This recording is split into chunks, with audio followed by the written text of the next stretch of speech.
In the previous video, we talked about Prophet Abraham and the angels who came to visit him. We discussed the purpose of their visit and the glad tidings they delivered to him. Now, let's move on to the next episode.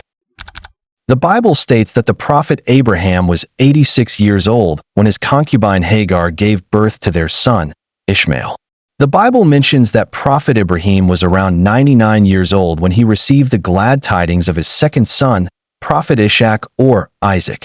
This means that Prophet Ismail was 14 to 15 years old at the time, when the angels visited Prophet Ibrahim regarding the punishment of the transgressing people of Sodom and Gomorrah.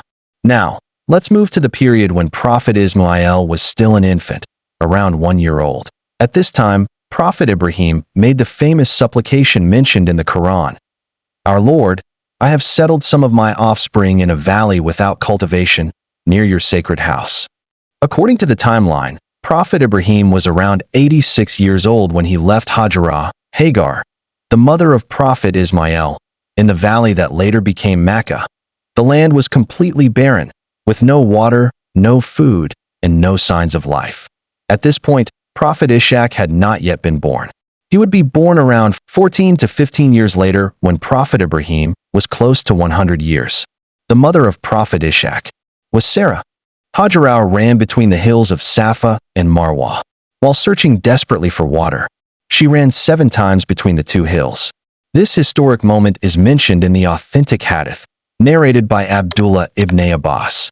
At that time, Prophet Ismail was still an infant, crying on the ground. Then Allah sent angel Gabriel, who struck the earth, and from it the well of Zam Zam gushed out, providing water for Hajarah and her child. And this marked the beginning of life in Mecca, the land that would later become the home of Allah's sacred house, the Kaaba.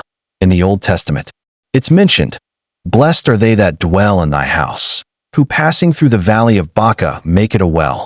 Both names Baca and Mecca existed in Arabic tradition, and Mecca gradually became the dominant usage over time. The name Baca is also mentioned in the Quran. Indeed, the first house of worship established for mankind was the one at Baca, blessed and a guidance for all worlds. The word Zam Zam means stop, stop. In the language they spoke at that time, there is a different word for stop in Arabic. You see how words remain preserved because of some special events occurred in the past, while the language of that time has become extinct. If she had not collected it quickly, the water would have kept flowing on the ground like a river, instead of staying as a well or spring.